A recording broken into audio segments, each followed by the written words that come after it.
Makadiko ruzhinji rweZimbabwe, tinokuchingamidzai zvekare paoutreach program yatinokupai pano paPahasha TV. Zvanga zvakadii kuti mumwedzi uno waFebruary paValentine's Day vazhinji vanenge vachiratidzana rudo. Tinokumbira kumacorporates, tinokumbira kuruzhinji rweZimbabwe. Kune vamwe vasina vanogona kuvaona, kune vamwe vasina chekudya, kune vamwe vasina chekupfeka, kune vakasununguka kutambanudza maoko avo panhamba dziri kubuda pascreen. Tine vatakabatsira vakasiyana siyana. Ndovonga tichambokuratidzai mavideos evataibatsira kuti mugone kuita recap munzwisise program yatinenge tinayo mumwaka uno. Tatojaira nekuti hatina anoticheuka uye anotinyengedza kuti ndokwanisa kukubatsirai.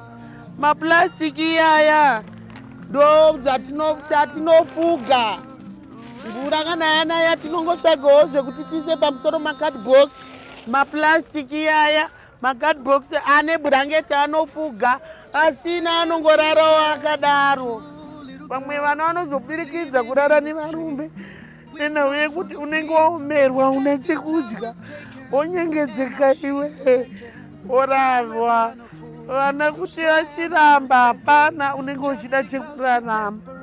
Nepatinogara ndinokumbirawo rubatsiro rwekuti ini patinogara ndini nevamwe amai vechikuru vari kuseri vanonzi Mai Eva, tinogona kurwarirwa nevana panapa. Tinoenda kana pachipatara chiri padhuze vanotiti tinoda mari, kana kuti eji yamuri aiwa ichaita.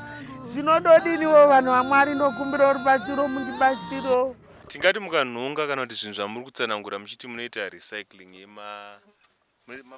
maplastics pazuva kana kuti pamwedzi mungakwanise kuriza mari ine uwandu hwakadii? Zvekuti handisati ndazvikakuleta nekuda kwekuti ndikanhonga vana vanenge vachida hupfu, ndikanhonga vana vanenge vaida sipo yekuwachisa. Saka nditi ndizokakuita kuti pamwedzi ndareiza mari nokuti everyday vana vanenge vaida kudya. Ndikasatonhonga kwandinoenda kunotsvaga kunhonga zvekudya, vana vacho handacha ndinovapa. Ndikatotengesa ndotenga chisipo pamba, ndokurarama kwandenge chingetawo ndiri pamba. Tikati nemurume maane nguva yakareba sei muchigara mese? Ini ndatanga kugara naye kare ndine 10 years chiri mwana mudiki. Ndingatonyepa, ndingatrai kunzwisisa kuti pari zvake but munhu wekuti ane chiramo mungozogara kwenhererawo kuti zvinenge zvakamira seiwo.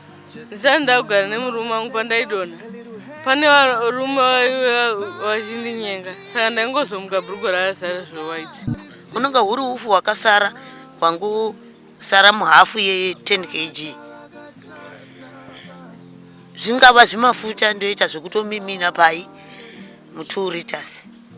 Ndikasvika ndononga ndomimina, ndichimimina svika ndaona kuti nhasi namangwana ndobika, ndoisa musaga rangu mubhero rangu.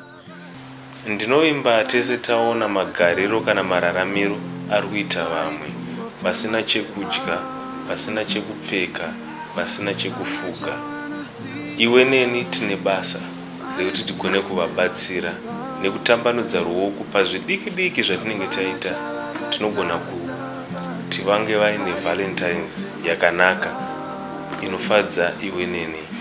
Saka nhamba dziri kubuda pascreen kune vanoda kuenda nesu kuti tigone kusvika kunzvimbo idzodzo, tichinonotambanudza ruoko nepadiki patinenge takwanisa nezvishoma zvatinenge takwanisa. Makasununguka kuti bata panhamba dziri kubuda pascreen, tobatana tiri pamwe chete mumwaka iwoyo. Ngatirambe tichitambanudza ruoko kubatsira vanotambudzika, shirikadzi nenherera. Hapana chavakatadza vari kungofema sevamwe, hapana chavanosiva vari kungofema sevamwe.